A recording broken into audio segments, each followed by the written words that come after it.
It's Dr. O here, hope you're well. I just thought I'd show you this. So we've planned obviously to get some groundworks done here, and we've had 4 or 5 days of really bad weather. So when you've got a situation like that where you want to get your plant in and out, as you can see, we just stood everything down at the moment simply because it's just an absolute mess. And I think it's something you've got to allow for in any project, is anticipating if something's going to happen.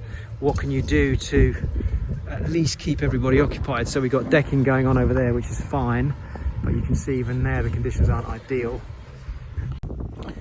So when you're planning ahead with anything to do with building works, if you've got outside works going on and you're not sure what the weather conditions are going to be like, or if they're sort of a little bit iffy, plan ahead and just make sure that you've got some kind of contingency for the builders. So for example, here we're fortunate, everybody arrived on site yesterday. The weather changed so rapidly, we basically put them inside, and we had other work to be going on with. So I think any type of planning like that, if you're running a project, is make sure that you anticipate a situation ahead of time. The weather's not looking good, either you stand the team down to save you the cost for that day, or you pivot very quickly and you make a decision to move them on to a different part of the work.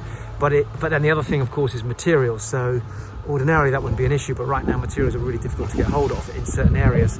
So that's another thing to be aware of. If you're going to pivot to a different type of work, but the guys need material, don't get frustrated if they have to spend an hour or two going out and getting the material and coming back and carrying on, which happened yesterday. Not so much time was spent, but still they had to go and pick up extra materials. Today they came in with ballast to do some additional works just where it's dry.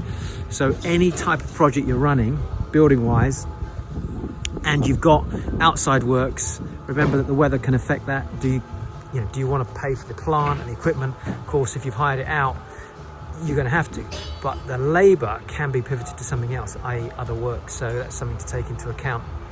So that's one of my tips for those of you that are running any projects yourselves.